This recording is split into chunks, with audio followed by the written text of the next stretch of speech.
University and college campuses used to be heralded as open forums, where virtually any topic could be discussed in a civil fashion, and different ideologies and viewpoints could be debated in a rational manner, a veritable bastion of free speech. Unfortunately, far too many of those campuses have become increasingly closed-minded and beholden to one particular ideological viewpoint, with those who offer dissenting views shouted down or shunted off to the side, where nobody can hear them. This can be seen viscerally in the treatment received by conservative speakers like Ben Shapiro and Ann Coulter, as well as the student groups who invite them to speak on campus, by both liberal student activists who try to silence them and the liberal faculty who encourage those actions, as well as the cowed administrations who allow it all to happen. But according to the Young America's Foundation, a conservative advocacy group for right-leaning young people, some conservative students on the campus of the University of Minnesota are fighting back against what they view as ideological discrimination against them by the school and a violation of their First Amendment rights, and they have even prepared a lawsuit to back them up.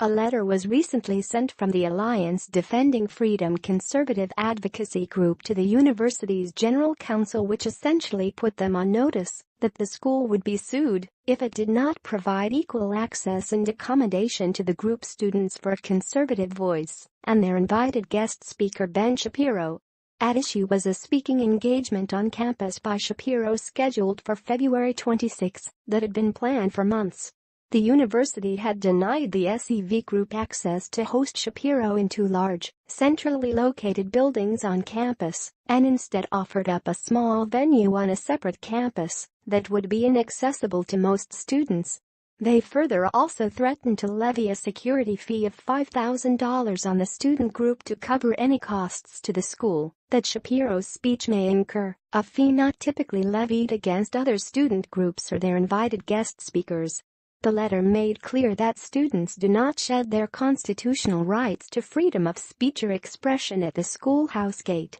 and pointedly noted that the University of Minnesota employed a heckler's veto by denying conservative students equal access to university facilities on the basis of the students' viewpoint.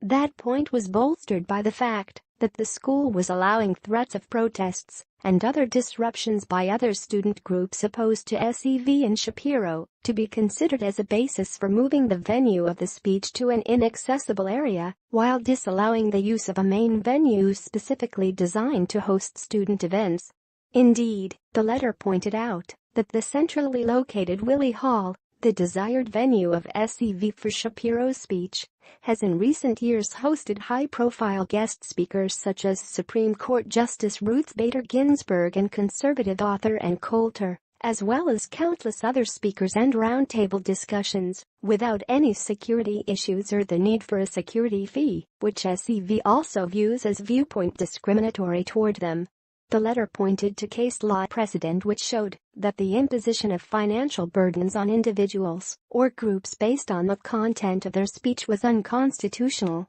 In essence, the security fee should be charged of all groups hosting events, or none at all, but the school can't pick and choose who has to pay and who doesn't, particularly on an ideological basis. Making the matter even more infuriating was the revelation that while the SEV and Shapiro were being shunted to the side, an office within the school's administration was actively sponsoring a counter-event to Shapiro's speech. It is fundamentally unfair to deny SEV equal access to a university facility because those critical of SEV may protest the content of their speech, the letter stated. Others' reaction to the content of SEV's speech does not give the university the authority to restrict or place limitations on SEV's speech, at least not constitutionally. On behalf of SEV, we demand that the University of Minnesota respect the First Amendment rights of all of its students, regardless of viewpoint, by allowing Ben Shapiro to speak in Willie Hall on February 26, 2018 at 7 p.m. The letter from Andorran Frank's attorney Tyson Langever concluded.